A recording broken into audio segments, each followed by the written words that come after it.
I'm Pete Wright. And I'm Andy Nelson. Welcome to The Next Reel. When the movie ends, our conversation begins. Mank is over.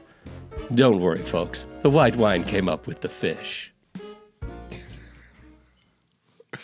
If there's a line about vomit, I should probably pick it. Is that where your head goes? That's what they say. Old Pete and the vomit line. So, Mank, Andy, you and I have never talked about Mank. We did. No, Mank, we didn't. Mank was done on the film board in 2020 when it came out.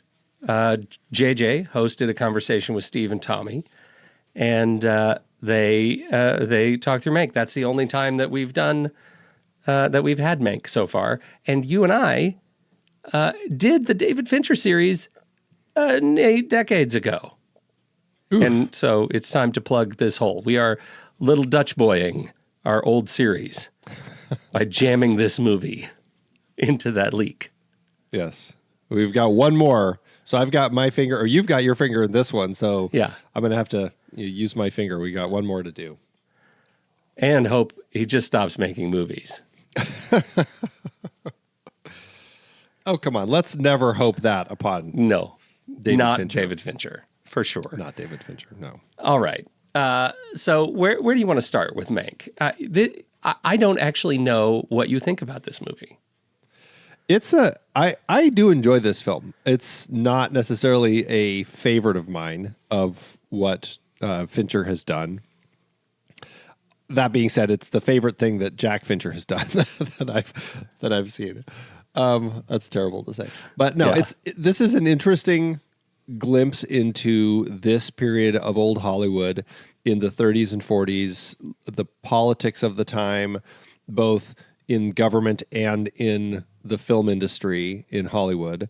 It's also a fascinating glimpse into the writing of Citizen Kane. Largely, I think a lot of people still feel it came across as a skewed version of the story, largely kind of leaning on Pauline Kael's approach, that she kind of wrote an article about the making of Citizen, or not an article, but a very long essay in 1971 about the making of Citizen Kane called Raising Kane, that said Orson Welles does not deserve screen credit. That's basically what her claim was. And I think that the Finchers largely latched onto that aspect of the story or I should say Jack Fincher largely latched onto that for crafting of the script, disregarding the fact that Pauline Kael's article was debunked by many people, including Peter Bogdanovich, who we just talked about with one of his period films in our pre-show chat. We were talking about some old Hollywood stories. Peter Bogdanovich wrote a rebuttal to it.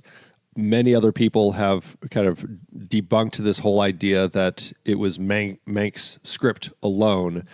And, it's one of these things that I think perpetually will be argued about, although a lot of people do say, I think somebody did an analysis. I think all the scripts are still available that were that RKO had, and somebody had kind of broken down all of the scripts and said they both deserve screen credit, and there's a large part of what both of them did that's in the script. And, we should say, despite the fact that there was an argument between the fact that that Mankiewicz said when he signed his contract that he was coming in as a script doctor, and he wasn't going to get screen credit. He ended up writing so much of it that even though there was he wanted screen credit and there was a fight about it, it was apparently Orson Welles, when one of the editors said that Orson Welles is the one who actually said to put Mankiewicz above his name in the credits. And so I think as much of an antagonistic relationship as Mank had with Welles, especially after this film, throughout the rest of his life, he kind of seemed to grow in his antagonism for Welles. It's definitely something that seemed to perhaps be more in his mind. I don't know. But it's interesting because I think Fincher said he didn't want to make a movie that was basically a decades old arbitration as to who deserves screen credit, but more a story about a writer who signed a contract to not take credit and then asked for credit. And that's what he was interested in. And I think that is actually an interesting aspect of the story to see how it plays out. And I enjoy it. I enjoy what he did here. I think it's an interesting glimpse into, especially at this early stage when the Writers Guild really wasn't there yet, and to see how this process was done. So I do enjoy the film. Yeah, I think you're right. And I think that, like, I appreciate the effort not to relitigate that emotion. And in fact, the actual sort of explosive scene where he comes to Wells and says, "I want credit," is a very short scene, right? Like it's not a major part of the movie, their fight, right?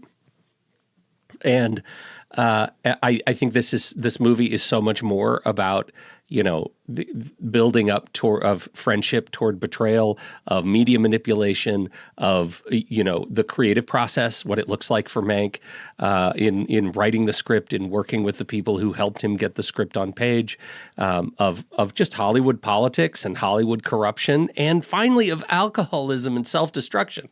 Like, this is a movie about a guy who implodes, and what that does, like, what does that do to his, you know, the perception of him in Hollywood? I think that's really interesting stuff. Not, you know, and I should mention, we have sort of talked adjacently about Mank, and we should put the link in the show notes to our conversation with Eric Messerschmidt, cinematographer, because the look of this thing is great. And he talks a little bit in our conversation with him on movies we like about working with Fincher to make this movie.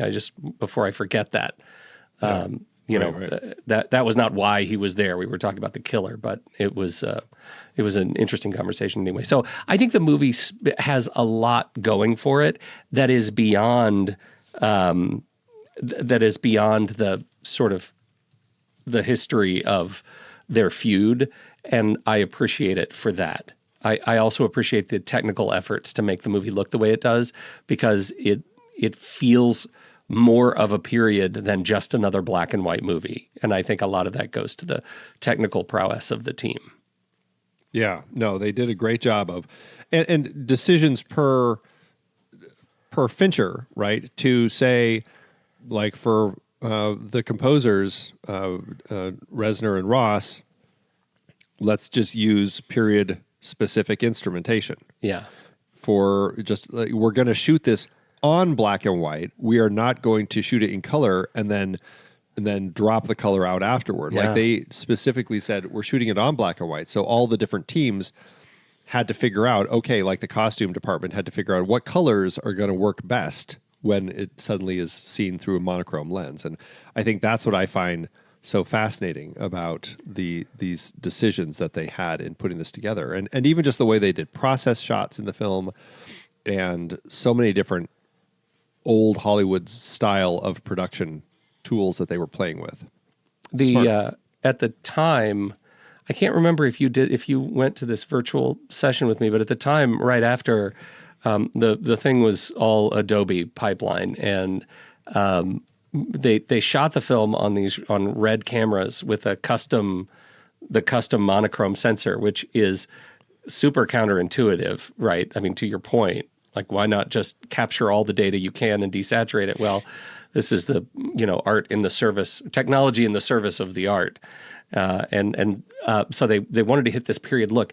And so I went to this virtual, it was a cinematographers working group meetup with the team at Adobe that developed the custom pipeline to be able to do the edit and After Effects work, to make the movie look the way it does. And it's just fascinating. I wonder if it's been saved online all these years later, because it was really an incredible lift to be able to shoot like, you think, just make a movie in black and white.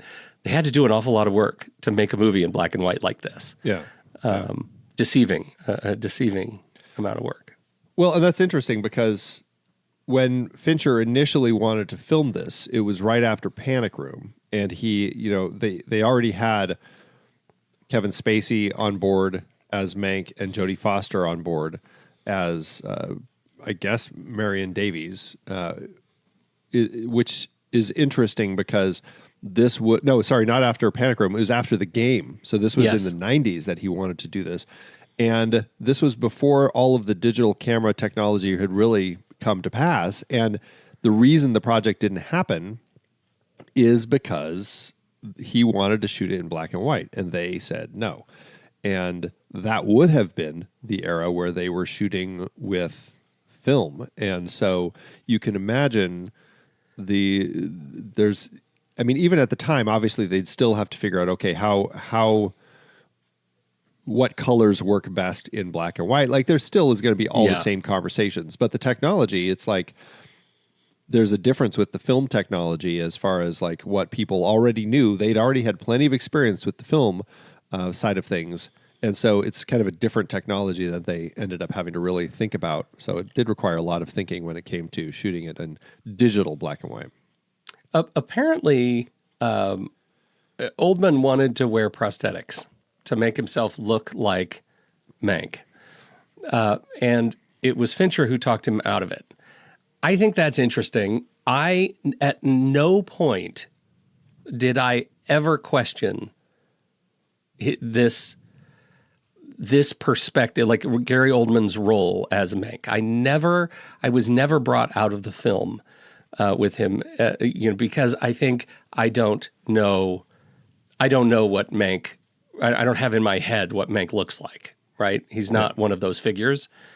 I felt like Oldman portrayed this guy as authentically as anybody I can imagine. What did you think of his performance? Yeah, that's interesting. I agree, because Mankiewicz isn't somebody that we're regularly like able to picture in our heads. I don't know if sure, it might have helped Oldman kind of get into the headspace of playing this character, but I didn't feel I lost anything by him not having a particular look that screamed, Herman Mankiewicz in 1930s and 40s. I think that it's one of those decisions that probably certainly made it easier for the production not having to apply prosthetics every single time. Because, he's in every scene of the film. He's just a constant presence. And that would have been a lot of extra work for the production to have him in the seat. It's different for Welles, who it's funny because Orson Welles notoriously always was wearing like a fake nose in like every production he did. Like he always wanted something, right, to kind of enhance his performance. And I'm not sure if Tom Burke, who played him, I know when we first meet him, he has like a Band-Aid or something on his nose, and he certainly is wearing beards and stuff as he's doing his work on Hearts of Darkness. But I don't think he ended up actually wearing any prosthetics to play Welles. I could be wrong, but I think that it was just his natural face. And so I thought that was, if there was an opportunity to put someone in prosthetics, I thought Orson Welles would have been the one, just because he wore prosthetics so often in his films. It's funny, speaking of Oldman, like he'd done a number of movies that were released between Mank and Darkest Hour, which came out in 2017. But I could kind of feel like going into production on Mank after Darkest Hour, he played Winston Churchill in heavy prosthetics, that he just became kind of a slut for prosthetics. Like, just glue me up, coach. Just glue me up. I want to just make me look any way you want. And that's kind of what's in my head for Oldman. I think that's funny. I haven't seen the movies that are in between these two. Like, he did a bunch. Some of them for the paycheck, quite clearly. But all of them for the paycheck. Who knows? Well, I think that it's one of those things where I think, again, you're playing a real person, and sometimes it could be something like that helps you get into a role. So who knows? Yeah. But I thought he was fine. without it. I thought he delivered a great performance. He feels of the era. He feels like an alcoholic, and he feels like a sharp writer who's always got something clever to say and ready to kind of spew it out. Like I bought all of that with Oldman's performance. I think this movie really celebrates that thing about movies of this era where everyone is witty, right? Everyone has something that they can say. Everybody has a comeback. And the standouts are those who don't have a comeback, right? Those are the doofuses. Those are the dunces who can't keep up with society. Mank is a prime among peers for sure, but his dinner sequence, his dinner monologue is epic. But he's constantly going, tete-a-tete with other people in a sort of dance of words, and I think this movie really celebrates that. I think it does it very, very well. I think that's one of the sort of bits of cultural fabric that make this movie feel like it was made, to me, of the era.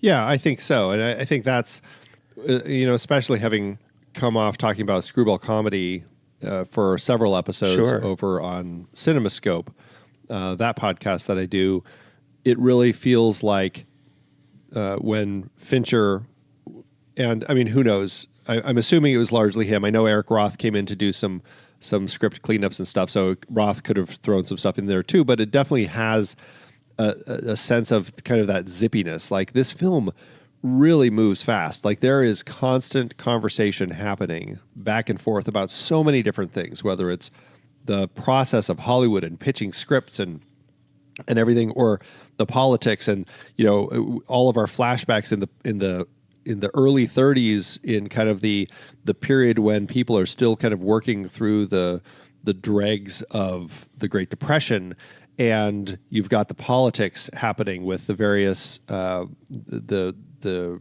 Republicans pushing. I can't remember the guy who they're pushing, but then of course you have Upton Sinclair running opposite him, and you've got those two sides. Frank Merriam is the one who the Republicans are pushing, and so we're getting that whole side of the story, and how Hollywood is pushing to get these stories, like Louis B. Mayer, very much so, pushing to like craft fake newsreels, and a lot of that just felt like there was just this constant. It felt like they knew they were writing a story about Mankiewicz, and so they wanted the dialogue to always feel like sharp 30s and 40s Hollywood dialogue. And it really crackles and zips, and it's just a lot of fun to see how it comes together. You bring up some important points, right? That the movie, if there's a thing that troubles me about the movie, it's the same thing that troubles me about the Steve Jobs film, right? Which was based on the book Steve Jobs.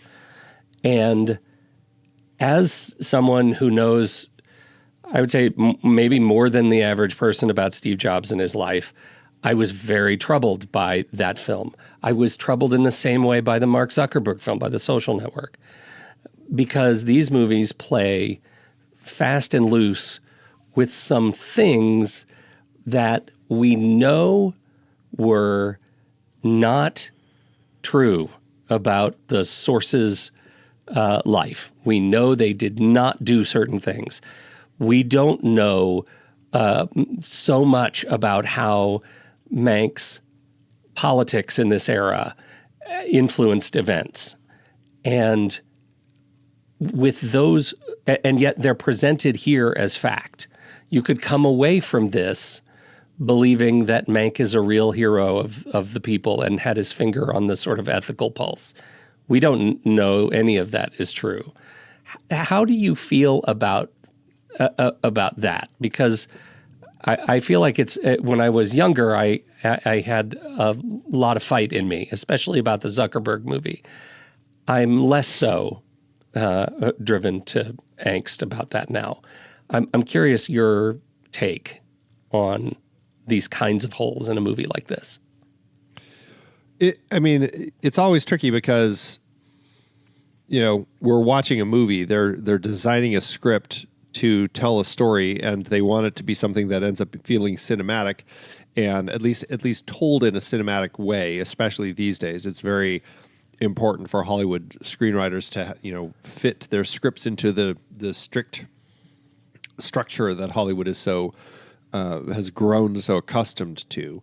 Mm-hmm. But that being said, when it's based on a true story, they sometimes are playing a little fast and loose with the realities of these people. And, we're talking about Fincher and Social Network, which you just brought up, which definitely is one that has some criticisms for those very reasons. I find that it's one of those things that I think is always tricky because, and this film, it's interesting because we actually are seeing that play out in this film. We have this buddy of Mank's, Shelley Metcalf, who is, I think, a camera assistant and is allowed to direct and takes this opportunity to direct these propaganda. Essentially, they're newsreels, they're propaganda films, but designed to look like newsreels of fake hobos getting off trains and people. It's always the good-looking, concerned white people who are talking about why they support Frank Merriam, and then you see, a foreigner who sounds like kind of a Russian accent, who's talking about why he thinks Upton Sinclair is better. You have an African American who's talking about Upton Sinclair. So they're very much designing these to sell to people in a way that pushes them toward fear, where they're going to vote for Frank Merriam, and of course Merriam ends up winning. Yes, there were these that were put together by Mayer and MGM at the time.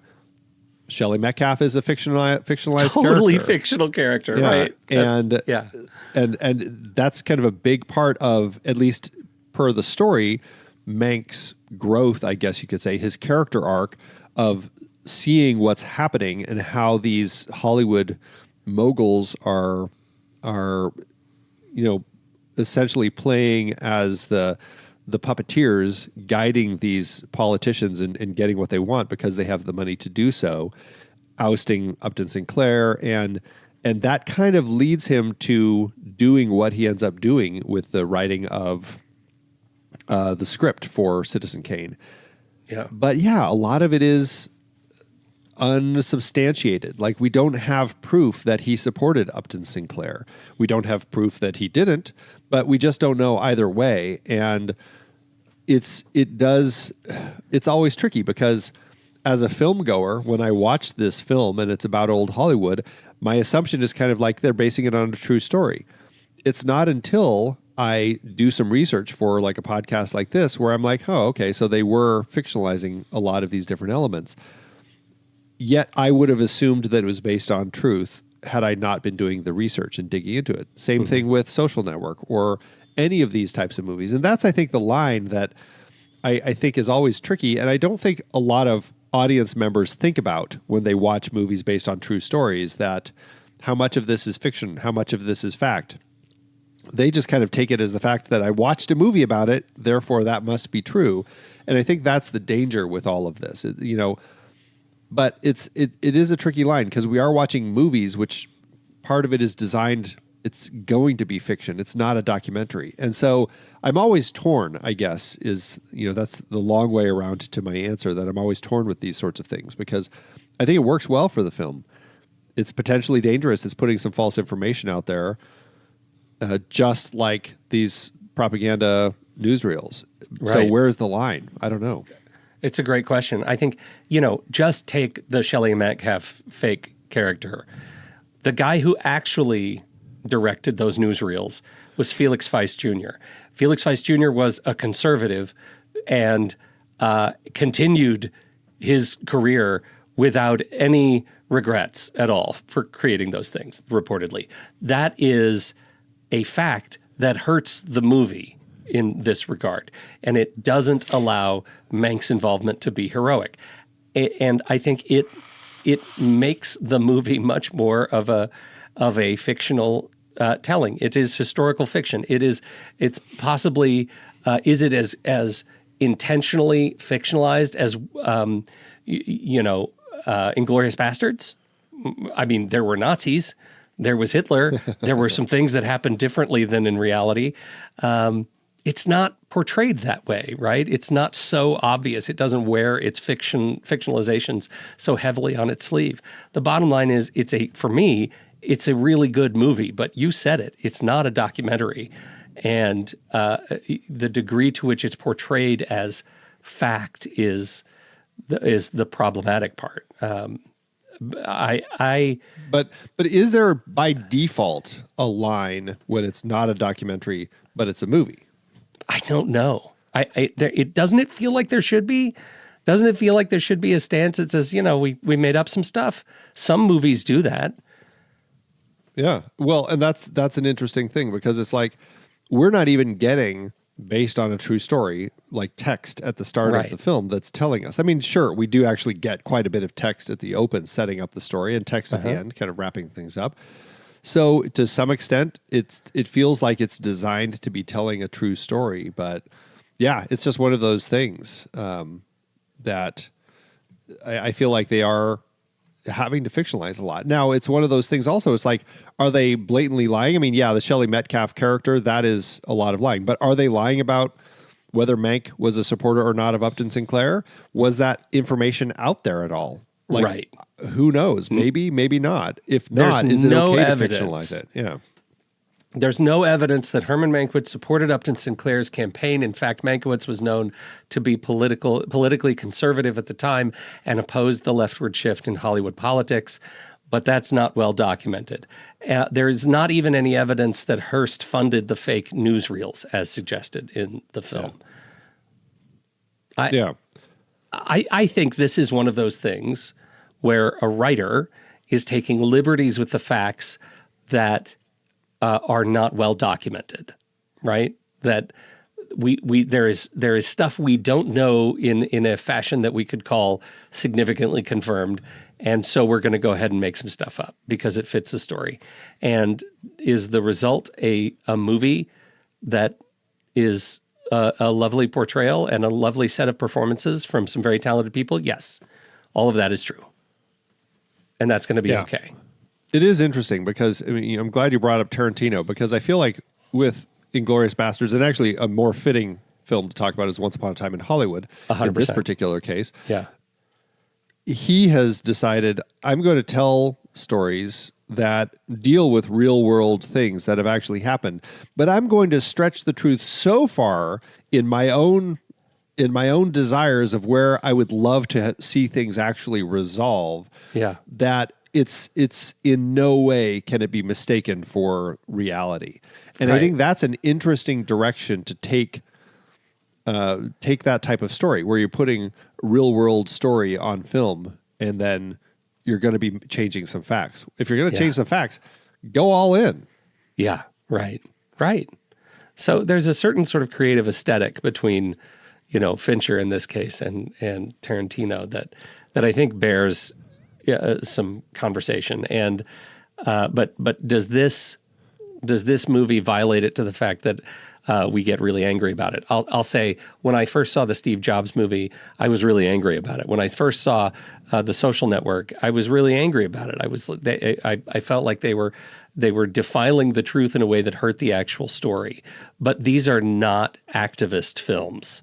These are not films that are trying to make you change your mind about something. They're just telling a story with their own perspective, and so that's how I come to Mank.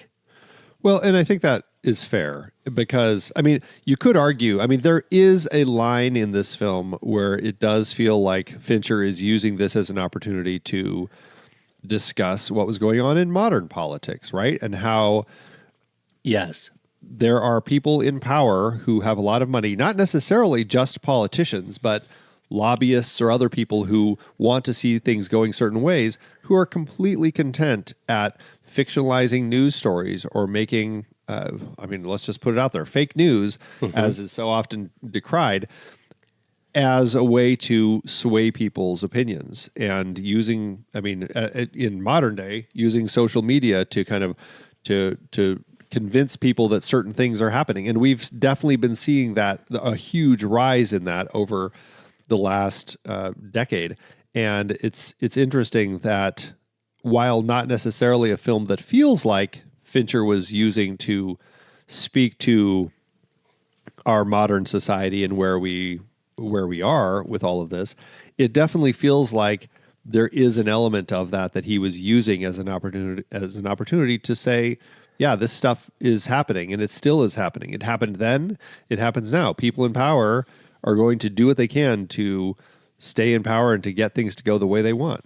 Yeah. Well, and to that point, I mean, for a movie that was written so long ago and had been, had so many hands in it leading up to the production, it does feel like certain fingers on keyboard circa 2017-18 may have added some of these elements that might be problematic, that weren't in an original draft of the screenplay. Like, these feel particularly modern to the period of the late 2010s. To your point, commentary about what was going on in the U.S. political landscape, and that's a fair take for a creator to make. Absolutely fair take to do it. To do it in the voice of characters that might not have authentically done so themselves is the big question.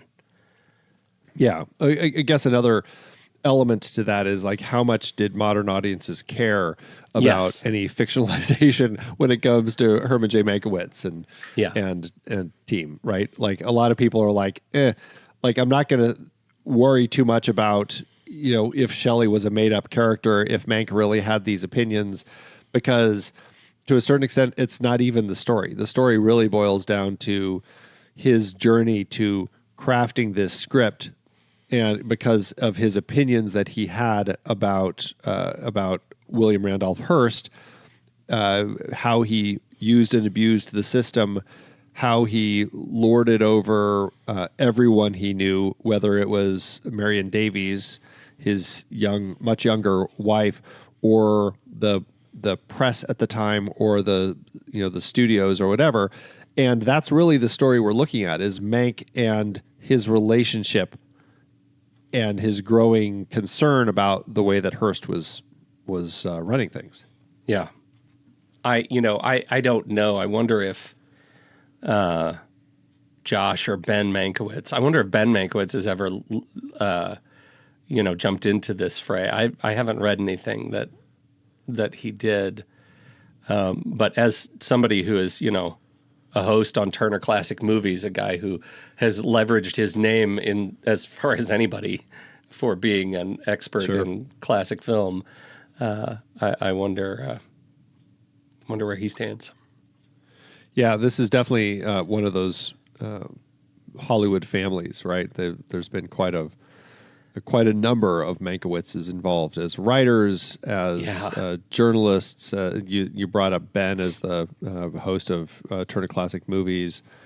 I think largely it's been writers that they've all been mainly doing, but it's a big family of people that have been talked, or that have been circling around Hollywood for a very long time. Yeah, for sure. Nepo family. Yeah.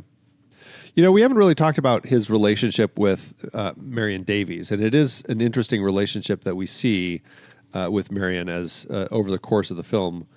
And I like the portrayal. Amanda Seyfried plays Marion Davies here, and it's interesting to kind of see that relationship grow over the decade that we're a decade-ish that we're watching the story as. They first kind of bump into each other on set of a movie that Hearst is making with her as the star, tied to the stake, getting ready to be burned, and then just kind of we follow over a number of different conversations. I don't know. It seems like the most prominent one is the one where they're walking around the grounds at night and passing all the monkey cages and the giraffes and the elephants and everything. And the script is very cheeky in how it's, tying into each of the animals as they go through each of those. It's fun, but I like that relationship, and it's an interesting one to see develop. And it's particularly interesting because he, over the conversations he has, person after person about the script and how people are like shocked that he's writing this takedown of Hearst. They're also shocked that he's writing a takedown of Marion, who he likes so much and has a great fondness for. But he consistently keeps saying it was not her. It's just somebody that feels like her, but it's not. It wasn't meant to pattern after her. I mean, it's an interesting way to kind of portray all that. How does that strike you? Well, I mean, I think he's talking right out of his cheek. I think I think that, to me, just has always felt like Mank feeling split between incented at Hearst, at a relationship gone south, and wanting to tell this story about greed and power, and also feeling guilty that he in some ways has to include this person that he likes but needs to rationalize it somehow. And he's doing that by saying it's not, that's not really her, but it's really her. Everybody knows it's really her. There is no question that it's really her. This is an in-club script. Everybody knows it, and he has to figure out how to make it whole in his head, and this is what that looks like. And I think that portrayal of guilt and drive is what makes Mank such an interesting and compelling character. Yeah. What do you think of Seyfried in the role? She's great. I think she's great. I think she is so, like, Seyfried's an interesting actor. As we just did Jennifer's Body on Sitting in the Dark. Sitting in the Dark. I remember that show. I'm on it. And she is, I'd forgotten her in this movie, because in that movie, they try to make her the ugly nerdy girl by putting glasses on her, and it doesn't play. She's just, I was surprised at how lost I got in her character in this movie in a way that I haven't in some other movies that she's done, right? I think Les Mis, I don't think I got fully lost in anybody. Everybody felt like they were portraying something, even as she played a central role in that movie. Mean Girls, it's always just sort of, they're all mean girls. But this movie... Well, that's where she got her start, so yeah. That's where she got her start, right, everybody. But for this movie, I feel like I really saw one of those talents of the ages, not just a sort of a young actor, a child actor who became something more. Yeah, I generally like her, but I don't feel like I've seen enough of, like, or maybe I just haven't had the chance to see many what I would call like great performances from her. Yeah. She was fine in Mean Girls. It was fine, but they all feel like Amanda Seyfried. A lot of those movies. I don't know. Beyond that, it's like I've seen her in other things, but like there's nothing that she's done. I guess First Reformed would be the next one that I would say I feel like I was seeing a great performance. There's a bit of a great performance in that one. I liked her in that quite a bit. It's a great movie. But yeah, that's kind of it. I know we'll be talking about her again later in the season when we talk about The Art of Racing in the Rain. Mm-hmm. In our car race series. But yeah, otherwise, I think she's fine. I think she does a great job here, and she's somebody that I generally enjoy, but I, again, feel like I want an opportunity to see more from her in things. Less Mamma Mia types of movies and more things where she's given a chance to do a little more. Oh, where she was good? She was not as central a character as Emile Hirsch, but Alpha Dog was quite good. Huh, okay, I didn't see that one. Yeah. Yeah, interesting. That was a good movie. Anyway, so yeah, you're right. I mean, I think a lot of movies are casting her because she's her, and this is one of those movies where it did feel like she was playing a character. She was playing somebody a little bit more substance. I thought it was great.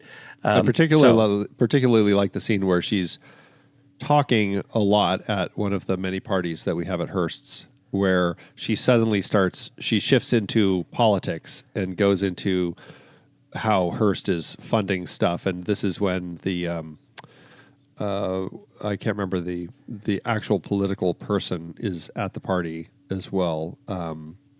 Rexford Tugwell, what a name, who is Roosevelt's, one of Roosevelt's guys. But and then she suddenly, after she gets a look from Hearst, realizes that she's saying things she shouldn't in a situation that shouldn't be hearing any of those things, and has to do a U-turn real quick and talk about how she just sometimes is talking when she doesn't know what she's talking about. And it was interesting to see kind of that part of that relationship. Yeah. She's and deftly portrayed. Like I think she's great, and I think this goes to like directors giving actors something really meaty to do. And I think a lot looking at a bunch of her work, you get that feeling that it's directors who who are casting her for one reason, and it's the Mean Girls reason.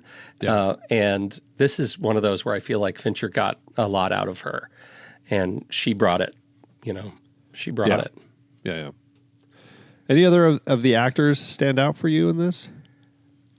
Well, it's a good movie for faces, right? There are just a lot of really wonderful people in the movie. I was surprised and pleased by Lily Collins' performance. I think she, it's a pretty subdued, kind of a small performance, but I think she was just a real charmer at bedside, transcribing the works of Mank, and she had a little bit of story, right? Her husband potentially lost in the war, and so there was something to follow there. There wasn't a lot for her to work with, but I really enjoyed it.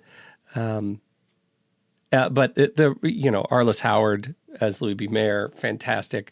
Wife Sarah Mankiewicz, played by Tuppence Middleton. How can we not say the word Tuppence on the podcast? Fantastic. And our man David O. Selznick. I thought Toby Leonard Moore did a fantastic job here. So just a lot of great faces. Well, Charles Dance as William Randolph Hearst is great. Yep. Of course. The whole parable of the organ grinder's monkey that he relays is a fantastic one. But yeah, it's like him and Arliss Howard are the two other standouts for me. Arliss Howard, especially as mayor, is just big and really just carries that role in ways that makes you hate this head of the studio. It's fascinating to kind of get this insider's look. Again, who knows how much truth there is to it, but you do get a sense of these people in these powerful positions. And I like those are the two other real standouts for me in the film. I agree. You dropped Reznor and Ross just as we wrap up early on that they did the score using period instruments. Yeah. I think these guys, well, they're some of my very favorite. Yeah.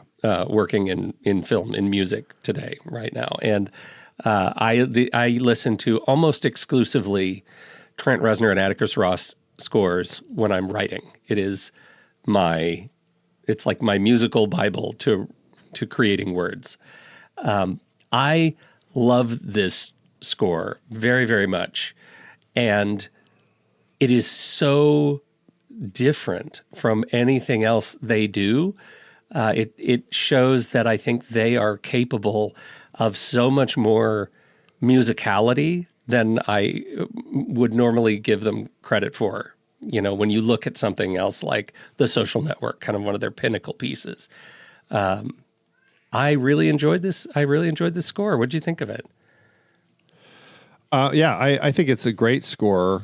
It's again, it sounds so different from their music because of the fact that it's done specifically designed to feel like, a score from the 40s, like with period authentic instrumentation. So I really like it. It does have a nice feel that while I don't know if it's something that I would, I've never tried this, but it would be interesting to put it on next to other films from the period and see how it plays. Like, does it actually feel like it could have been written in the 40s? I don't know, but I do think it's a good score of theirs. I do think it's interesting that they shot this film. I think they finished shooting February 2020, right before COVID struck. And so all of the post-production pretty much was done during COVID. And one of the big things that had to get done during COVID was the orchestration of their score. And because this was right at the peak of COVID and everyone was trying to figure stuff out and everyone was at home, every person who was in the orchestra had to record their sections at home and then send it in for them to mix. And I think that's an exorbitant amount of extra work that they likely had to do, which it's crazy. God, love it. It's incredible. Yeah, incredible. A lot of work. It is funny, if you go on and listen to what they did for Empire of Light, it has some similar tones to it. It feels like, we're actually getting to hear lessons learned from Mank and applied, just a few years later to another score that is just a lovely, celebration of cinema. Whatever you thought of the movie, the score is quite lovely. Short, very short. Yeah. Last little thing.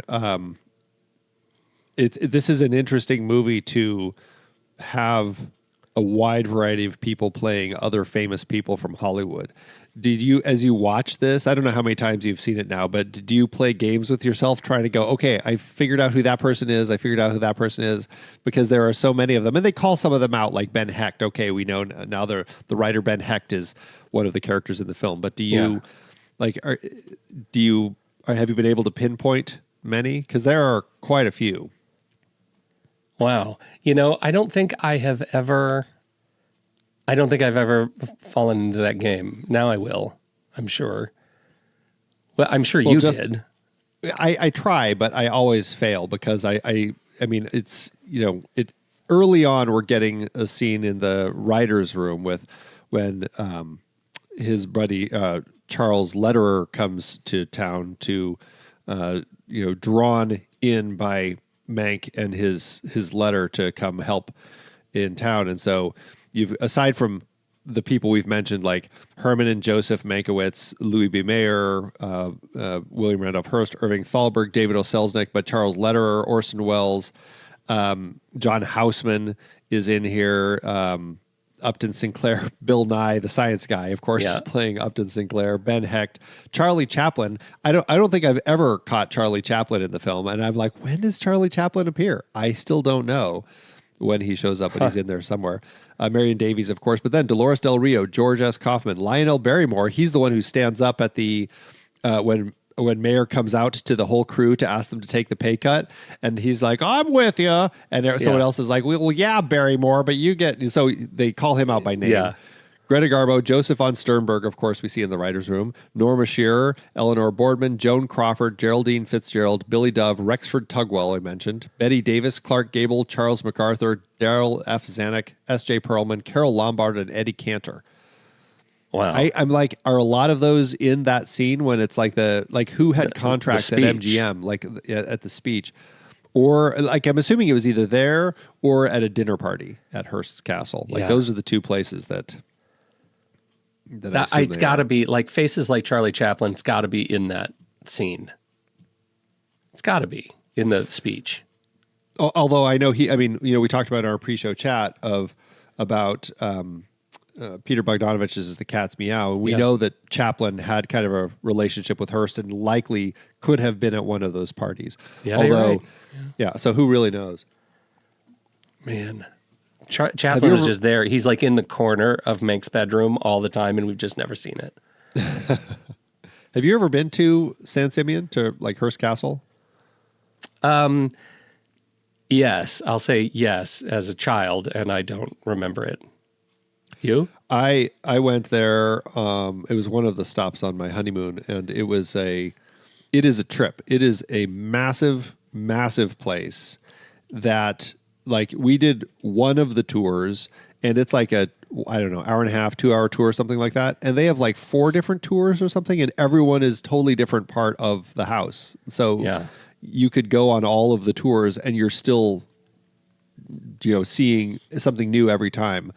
It's crazy how big the place is and how much stuff there is.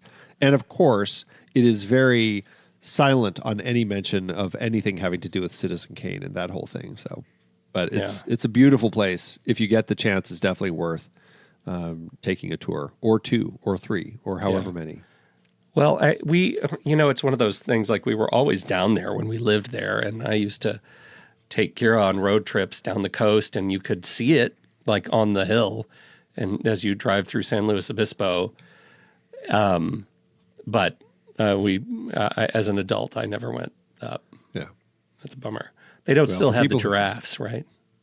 They had nothing animal wise. I think they had sold them all to zoos or something. Yeah, crazy. Yeah, it's crazy. All right. Well, I think that's it. So we'll be right back. But first, our credits. The Next Reel is a production of True Story FM. Engineering by Andy Nelson. Music by Rotem Cinnamon, Stryker Big Band, the original orchestra featuring Ziv Moran, Oriole Novella, and Eli Catlin. Andy usually finds all the stats for the awards and numbers at the-numbers.com, boxofficemojo.com, imdb.com, and wikipedia.org. Find the show at truestory.fm. And if your podcast app allows ratings and reviews, please consider doing that for our show. It was a night like any other. Rain on the pavement, neon flickering in the puddles, and me, sitting in my office, nursing a lukewarm cup of coffee and a bad decision. That's when she walked in. A dame with style, confidence, and, get this, a t-shirt featuring the full filmography of Akira Kurosawa? Yeah, you heard me right. She said she got it from the Next Reel merch store on TeePublic. I leaned forward. Go on, I said. She smirked. She slid a matchstick across the desk and lit up the room with a secret only the true cinephiles know. They've got designs for all the greats, Kubrick, Leone, Carpenter, film podcast merch that actually means something. I took a drag of my imaginary cigarette. And the price? Right around $20, she said. But they got hats and mugs and all kinds of stuff, too. I whistled low. A steal. And better yet, free U.S. shipping on orders over $80. So here's the deal, kid. If you love movies, if you live and breathe the silver screen, you head straight to the Next Reel merch store at thenextreel.com/merch. Get yourself something classic before the credits roll. Sequels and remakes, Andy, it's pretty recent. I can't imagine us hearing a sequel or remake of Mank. Mank 2. No, there's nothing, but I did think that just it's worth mentioning in relation to Citizen Kane, which obviously should be the first thing you watch if you're interested in this movie. Check out Citizen Kane. Definitely worth the watch. But there are 2 other films worth checking out. One is the documentary, The Battle Over Citizen Kane, that really kind of goes into, it's like a feature-length documentary. I think it was actually nominated for a Best Documentary Oscar.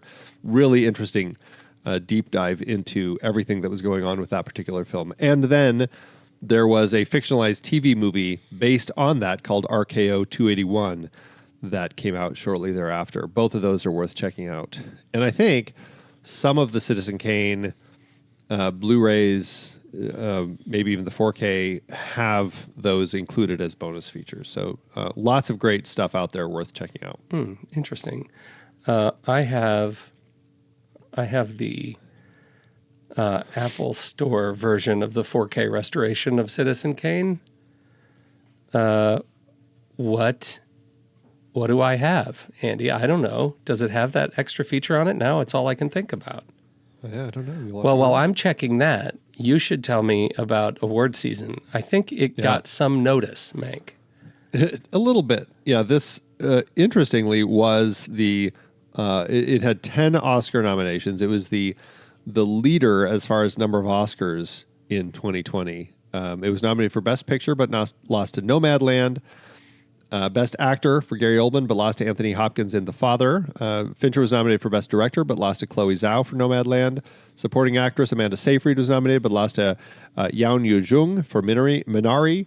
Best Sound was nominated, but lost to Sound of Metal. Best Production Design, it won. Best Original Score, Reznor and Ross were nominated, but they lost to Soul, losing to themselves.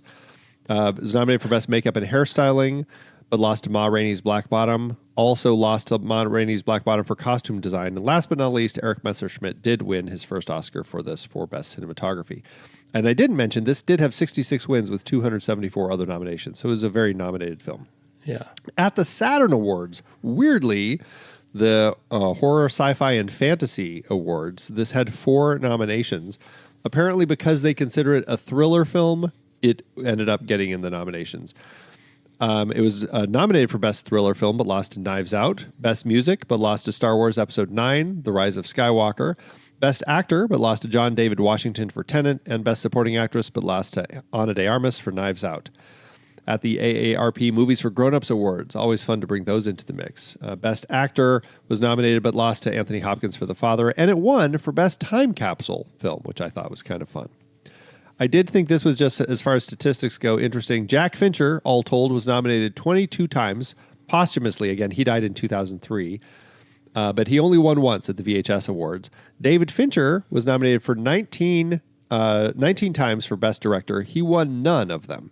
Eric Messerschmidt was nominated 42 times, won 10 for Best Cinematography. And Gary Oldman was nominated 24 times for Best Actor, did not win once. Wow. Yeah. So there you go. Interesting. There you go. Interesting to see how well it was thought of at the awards, even if it didn't win as many. Yeah. All right. Well, that takes us to the budget. And I know one of the things you like the most about doing these movies is that Netflix is so transparent about all of their numbers. Yes. Aren't they, though? Oh, they're just the best. So transparent. Netflix.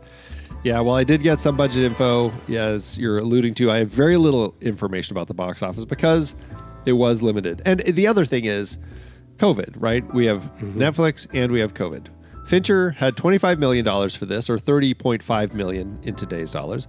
The movie opened limited November 13th, 2020, in that window of COVID where lots of people just weren't going to theaters yet. Anyway, and then it landed on Netflix just a few weeks later and only ended up in theaters again briefly after its Oscar nominations. There was a report that when it was released on Netflix that it did make it into the top 10 for its first day that it appeared there. That was it. After that, it just kind of dropped off. So who knows? Anyway, I have no idea how much it earned domestically, but they did post it earned $122,572 internationally, or $149,538 today. So with these numbers, it looks like an adjusted loss per finished minute of $231.6 thousand, which is pretty low. But again, that's not how Netflix counts money, so we're just going to assume it was a profitable film somehow. Right. Who really knows? Netflix doesn't count money, Andy. They burn it. I think that has been proven in court. Okay, well, I don't care what Netflix did with money. I love it. I really had a good time with this movie. I like, I like the aesthetic of it. I like the cigarette burns. I like the choices they made to try to make the movie look and feel and sound like it was of the era. And to me, it plays. It works. Yeah, I think it's a really interesting film. Again, it's not a film that I love of Fincher's, but it's, as strong as anything that he's doing, because I think he's just such a strong director in how he crafts his stories. So I really enjoy this world also, just kind of the old Hollywood world. So it's an easy one for me to just sit down and dig into and just really enjoy. So it's it's a good film. Oh, and that's with that.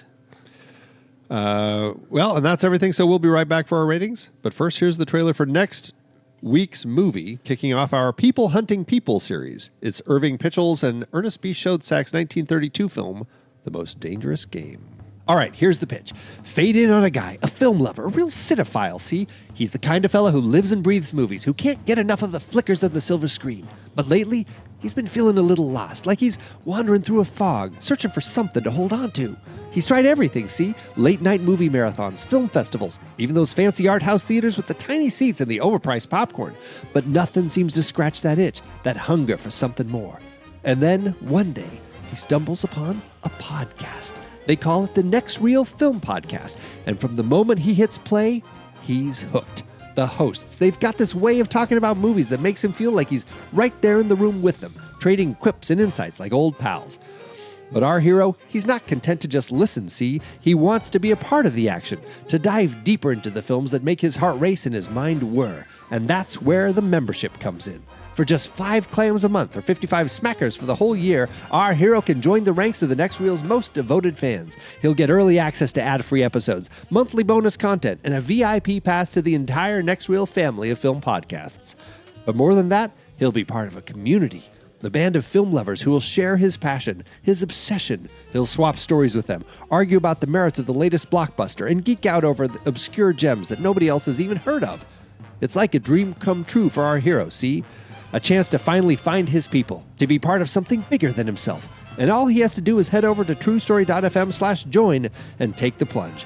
As he types it in, his fingers shaking with excitement, we fade out on our hero, a grin spreading across his face. He knows he's found something special, something that'll keep the flickers burning bright in his heart for years to come. And that's The Pitch, kid, a story about a man, a podcast, and the magic that happens when they come together. It's the kind of tale that'll make you laugh, make you cry, and make you want to run out and join the club yourself. So what do you say? You ready to sign up to become part of something bigger than yourself? All you got to do is head over to truestory.fm/join and take the leap. Trust me, kid, it's a decision you won't forget. It's a decision you won't regret. Letterboxd, Andy. You remember Letterboxd. Letterboxd.com/thenextreel. That's where our reviews live. Everybody should go there too because it's great. What are you going to do for your stars and hearts? This is one of my lower ranked David Fincher films. I give it 3.5. I really do enjoy it. I think there's a lot to it. It's not one that I would put on as regularly as some of the other ones, but when I do sit down to watch it, I do find myself drawn in. So 3.5 and a heart. I do find it to be fair to be sitting at that point. Well, I'm a little bit higher than you at 4 stars and a heart. And, it really comes to that because I started looking at my entire ranking and I couldn't justify putting it in a place that would put it in the category of my very favorite Fincher films. It's not quite there. I love it. I love my time with it. And it's no 7. No. Right? No, it's no Fight Club. And in some respects, it's because it's doing something that is sort of pedestrian when you compare it to the stories of those other movies, and it's not twisty. It's lovely, but it doesn't make me kind of work in that satisfying way that those other movies do. Yeah. I think that's the thing. Like it's a really interesting film. I can see why, with his dad having written the script, done the research, done the work to put it together, it's a great honor to see David Fincher kind of make this, get a chance to actually tell this story in a way to honor his dad and what he had done. But yeah, it ends up being a film that I think I enjoy in a different way from what I'm really enjoying in so many of Fincher's other films. Exactly. Like I show up to Fincher for a certain reason, and Mank isn't it. Yeah. Right. All right. Well, that will be that'll average out to 3.75 and a heart when we add it together, which will round up to 4 over on our account on Letterboxd, which you can find us there at The Next Reel. You can find me there at Soda Creek Film. You can find Pete there at Pete Wright. So what did you think about Mank? We would love to hear your thoughts. Hop into the Show Talk channel over in our Discord community, where we will be talking about the movie this week. When the movie ends, our conversation begins.